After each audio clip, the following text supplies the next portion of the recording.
मेघालय का नोहकलिकाई वाटरफॉल, जिसे चारों तरफ से बादलों ने ऐसे घेर रखा था मानो उसकी सुरक्षा कर रहे हो। रात के अंधेरे में झरने की आवाज ऐसे महसूस होती थी जैसे किसी दानव को जंजीरों में जकड़ रखा हो और वो छुड़ाने की कोशिश कर रहा हो। इसी बीच गांव की तरफ से एक शोर गूंजता हुआ झरने की तरफ आया। वो भीड़ एक लड़के के पीछे भाग रही थी जिसके हाथ में एक चाकू था। वो लड़का भागते भागते नोहकलिकाई वाटरफॉल पर आकर रुका। भीड़ भी कुछ दूर रुक गई। इसने मेरी बेटी को मार डाला, इसको भी वैसे ही तड़पा तड़पा कर मारो। मारो मारो मारो मारो। अचानक उस लड़के को एक आवाज सुनाई दी, कूद जाओ, कूद जाओ, खत्म कर दो इस जीवन को, कूद जाओ, कूद जाओ।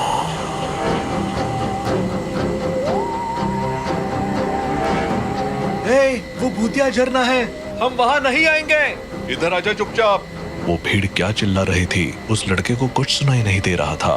उसको सिर्फ एक आवाज सुनाई दे रही थी, कूद जाओ, कूद जाओ, कूद जाओ, कूद जाओ। उस आवाज की इंटेंसिटी बढ़ती चली जा रही थी। कूद जाओ, कूद जाओ, कूद जाओ, कूद जाओ। आखिरकार वो लड़का कूद ही गया। हे भगवान, ये तो कूद गया। आज तक यहाँ कोई मरा नहीं था, आज ये मर गया। चलो वापस चलो, आज के बाद कभी कोई यहाँ लौटकर नहीं आएगा। वो सारी भीड़ अपने अपने घर को लौट गई। इस घटना के कुछ साल बाद मेघालय से लगभग 2000 किलोमीटर दूर दिल्ली में राजेश नाम का लड़का अपने माँ बाप को सोलो ट्रिप पर मेघालय जाने के लिए मना रहा था। सोलो ट्रिप मतलब अकेले जाएगा? तुझे हो क्या गया है राजेश? अरे माँ, सोलो ट्रिप का मतलब ये नहीं कि मैं सच में अकेला हूँ। आजकल ग्रुप ट्रिप होती है, ट्रैवल एजेंसी सब अरेंज करती है।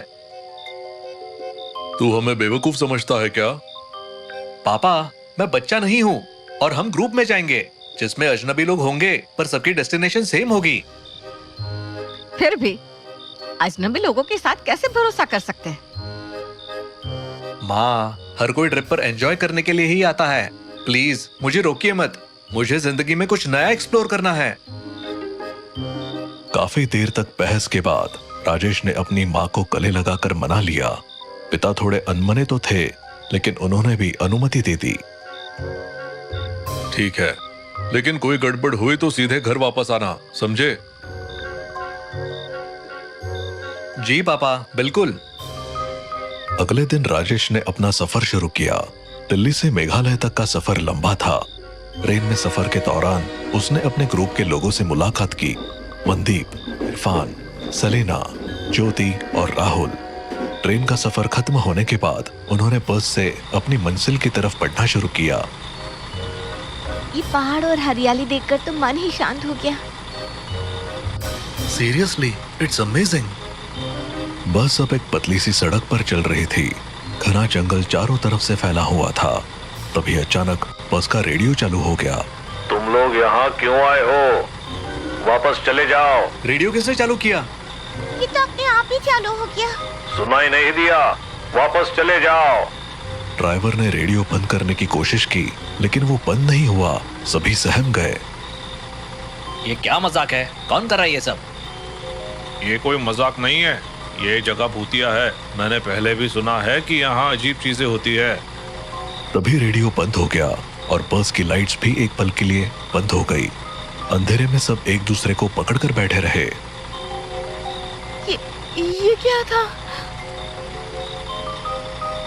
ड्राइवर साहब, ये आपकी कारस्तानी तो नहीं है? प्री रिकॉर्डेड ऑडियो बजा रहे हो? इरफान मियाँ, आपने तो हमारी चोरी पकड़ ली। मैं तो बस सफर का रोमांच बढ़ाने की कोशिश कर रहा था। रोमांच की जगह आपने हमारे दिल की धड़कन बढ़ा दी।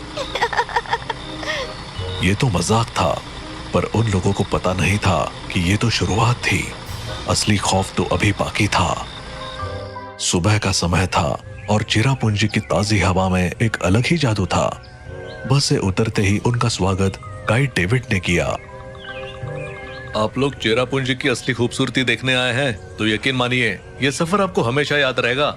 लेकिन याद रखना, प्रकृति जितनी खूबसूरत है उतनी खतरनाक भी। आप तो शुरुआत में ही डरा रहे हैं। डरना मत, मैं साथ हूँ, चलिए चले।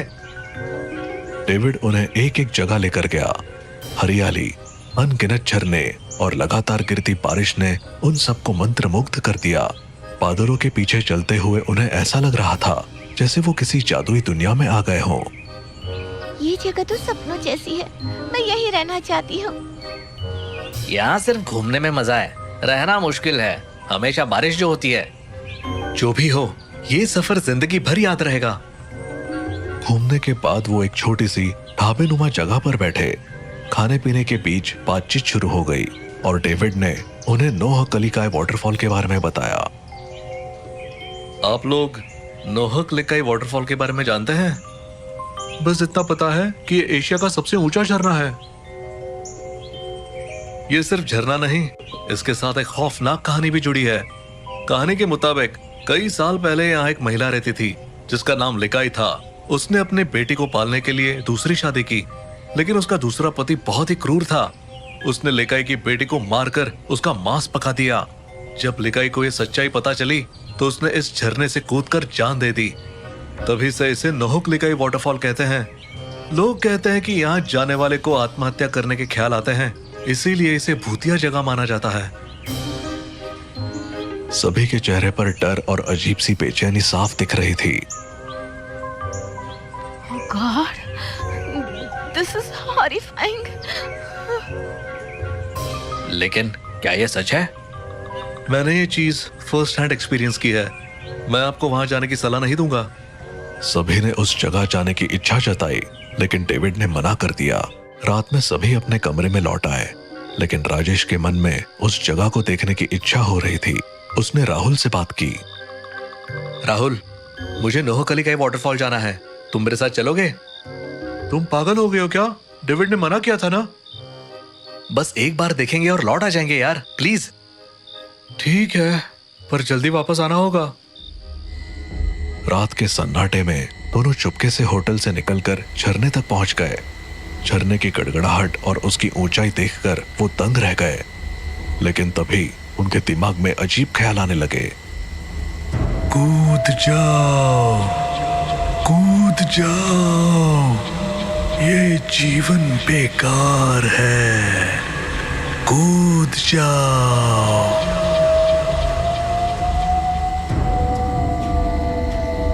राजेश, ये आवाज सुन रहे हो ना? हाँ, हमें यहाँ से निकलना चाहिए। राजेश ने वहां से हटने की कोशिश की, लेकिन राहुल वहीं रुक गया। राहुल, चलो यहाँ से। कूद जाओ, कूद जाओ, कूद जाओ। राहुल जैसे हिप्नोटाइज हो चुका था। राजेश ने उसे बार बार बुलाया, लेकिन राहुल ने झरने की तरफ कदम बढ़ा दिए और अचानक उसमें कूद गया। राजेश भौंचक्का रह गया। डरा सहमा राजेश होटल वापस भागा और सबको जगाकर ये बात बताई। सबने उसे बहुत डांटा और फटाफट झरने की ओर दौड़े। वहां पहुंचने पर उन्हें राहुल का जूता मिला। ये क्या हो गया? हमने सुना था लेकिन यकीन नहीं था, ये सच है। तभी सबके दिमाग में वही आवाज गूंजने लगी। कूद जाओ, कूद जाओ।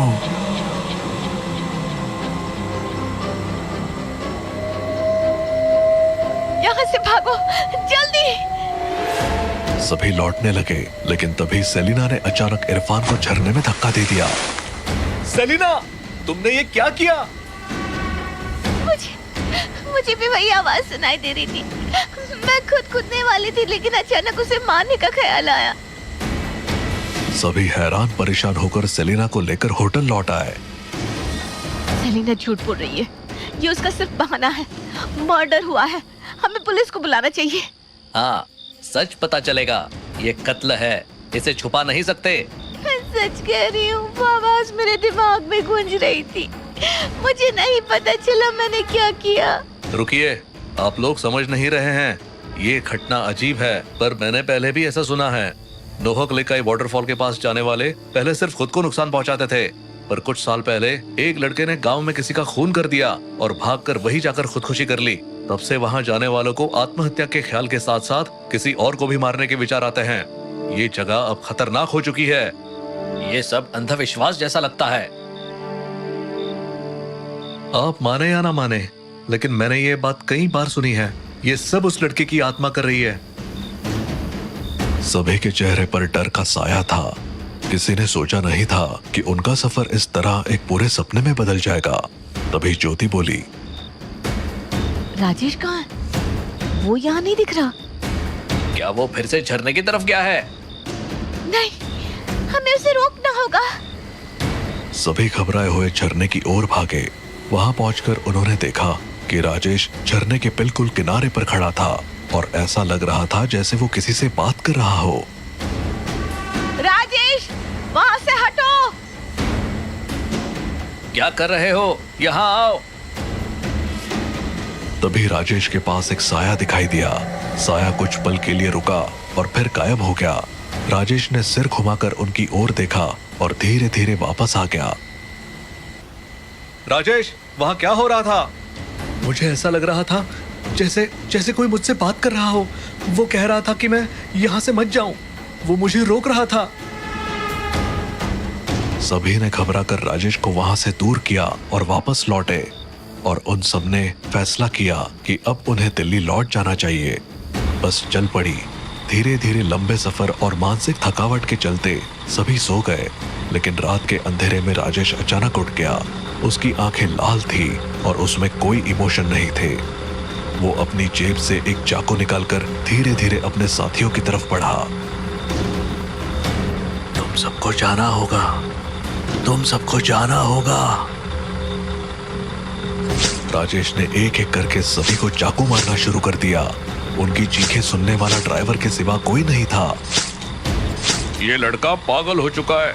ये आत्मा का खेल है। इसे रोकने का एक ही तरीका है। राजेश जब ड्राइवर की तरफ बढ़ा तो ड्राइवर ने बस को रोकने की बजाय तेज रफ्तार से चलाते हुए उसे सीधा खाई में गिरा दिया। बस एक जोरदार धमाके के साथ नीचे गिरी और पल भर में आग की लपटों में गिर गई। राजेश, ड्राइवर और बाकी सभी की मौत हो गई।